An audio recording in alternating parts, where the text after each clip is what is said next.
Ish kryetari i komunës së Sarajit Ilyas Veseli i është përgjigjur akuzave që mbrëm në emisionin Debat në Shenja në adresë të tij. I lëshoi kreu aktual i Sarajit Muhamet Elmazi se Veseli ka trashtuar koalicionin Aleanca Kombëtare për Integrim dhe në zgjedhjet lokale ka votuar për koalicionin Vlen dhe për më tepër është takuar edhe me krerët e këtij koalicioni. Sipas Veselit, të gjithë këto akuza që tani po dalin në pah kanë për qëllim diskreditimin e tij, pasi është ai që ka refuzuar të gjitha ofertat e Vlenit si para dhe pas zgjedhjeve lokale dhe ka vendosur që t'i qëndroj besnik partisë dhe koalicionit Aleanca Kombëtare për Integrim. Veseli thot se Vleni ka ofruar pozita udhëheqëse si në nivel lokal, po edhe në atë qendror, me të vetmin qëllim kalimin në radhët e tyre.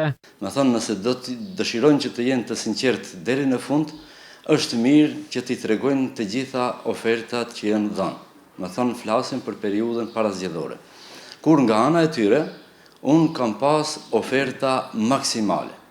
Me thonë, e potencoj oferta maksimale, duke fillu nga poste në nivel lokal, po ashtu edhe poste në nivel qendror. Edhe shumë çështje të tjera, për të cilat nuk dëshiroj që ta ul, me thonë, nivelin e bisedave, me thonë, nivelin e kësaj teme. Kurse e njëjta ka vazhdu edhe pas zgjedhjeve lokale.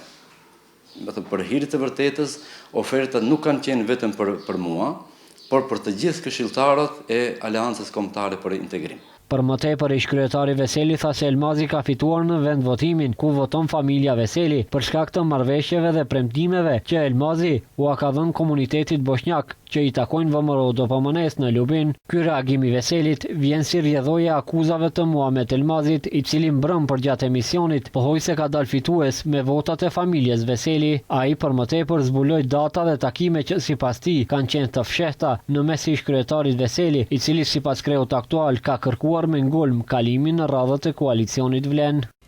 Me 17 korrik në orat 16, me kë u ka takuar zotria në fjalë në komunën e Çajirit. Kë u takua zotri Veseli në Ferizajn në restorant Bujana. Kë e ftoi në shtëpinë e tij në Çajir zotri Veseli 3 ditë pas përfundimit të zgjedhjeve lokale dhe ku i premtoi se do të jetë pjesë e shumicës aktuale. Zotri Veseli ka votu Muhamet Elmazin për zgjedhjet e fundit. Vota është e fshat, nuk e vota është e fshat. Premtim i zotrit Veseli ka qenë, më ka marrë në telefon dhe më ka premtuar që do voton mua. Të gjithë këto polemika mes ish dhe kreut aktual të komunës së Sarajit vijnë pasi pas zgjedhjeve lokale Veseli u zgjodh kryetar këshilli, ndërkaq para pak javësh i njëjti u shkarkua dhe këshillin e rimori koalicioni Vlen, pasi AKI-n e braktisi një nga këshilltarët që i takon Aleancës për shqiptarët nga radhët e Ziadin Selës.